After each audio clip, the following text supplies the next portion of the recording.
ഋതു, ഞാൻ താമസിച്ചില്ലല്ലോ മോളെ. പൂജ തുടങ്ങിയില്ലല്ലോ.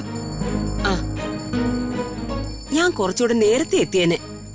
കല്യാണം കഴിഞ്ഞിട്ട് ഞാൻ ആദ്യമായിട്ട് മോളെ കാണാൻ ഇങ്ങോട്ട് വരുന്നതല്ലേ. ആ, അപ്പോ വെറും കൈയോടെ എങ്ങനെയാ ഇങ്ങോട്ട് വരുന്നത്?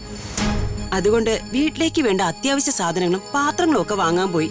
അതാ താമസിച്ചത്. ദേ, ഇതെല്ലാം മോക്കുള്ളതാ. ബാക്കിയുടെ പോയി എടുത്തിട്ട് വാടാ. ഇതൊന്നും വേണ്ട.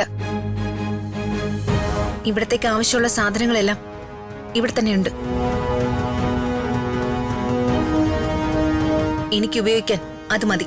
അയ്യോ മോളെ, അങ്ങനെ പറയല്ലേ. പാത്രങ്ങളിലൊക്കെ ഞാൻ മോളുടെ പേര് വരെ കൊത്തി വെച്ചേക്കുവാ. സത്യമായിട്ടും വേണ്ടാഞ്ഞിട്ട്. ആ, എനിക്കറിയാം മോക്ക് എന്നോട് നല്ല ദേഷ്യമാണെന്ന്. നിങ്ങളൊക്കെ വീട്ടിൽ വന്നപ്പോഴേ ഞാൻ എന്തൊക്കെയോ വിളിച്ചു പറഞ്ഞു.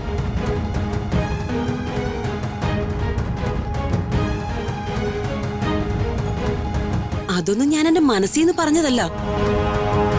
പ്രതാപം കേൾക്കാൻ വേണ്ടിയേ മനഃപൂർവ്വം പറഞ്ഞതാ.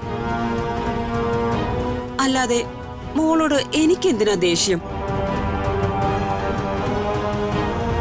അപ്പൊ ഞാനങ്ങനെ പറഞ്ഞില്ലായിരുന്നെങ്കിലേ പ്രതാപം കരുതിയനെ ഞാനും നിങ്ങളുടെ സൈഡിലായിട്ട് പ്രതാപനെ ഒറ്റപ്പെടുത്തിയെന്ന്. എന്തൊക്കെയായാലും അവൻ എന്റെ അനിയനല്ലേ. അവനെ ഞാൻ വിഷമിപ്പിക്കാൻ പാടില്ലല്ലോ.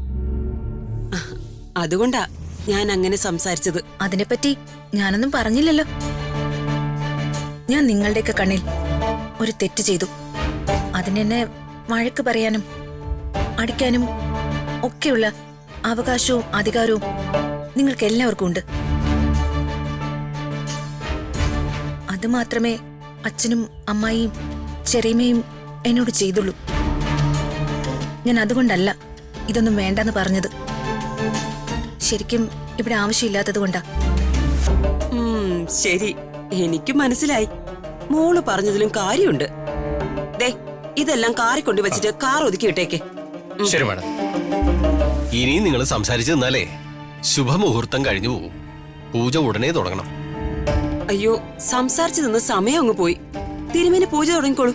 ആ, എങ്കിൽ വധൂവരന്മാരും കൊണ്ടിരുന്നോളൂ.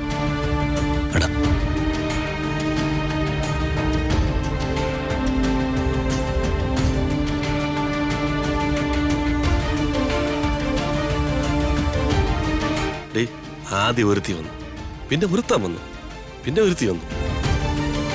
ഇനി ഏതവനാടി വരുന്നത്? ഒന്ന് മിണ്ടായിരിക്കും ചേട്ടാ. അല്ല, സ്കൂള് വിട്ട കണക്കെ ഓരോരുത്തരും കയറി വരുന്നുണ്ട് പറഞ്ഞു പോയത്.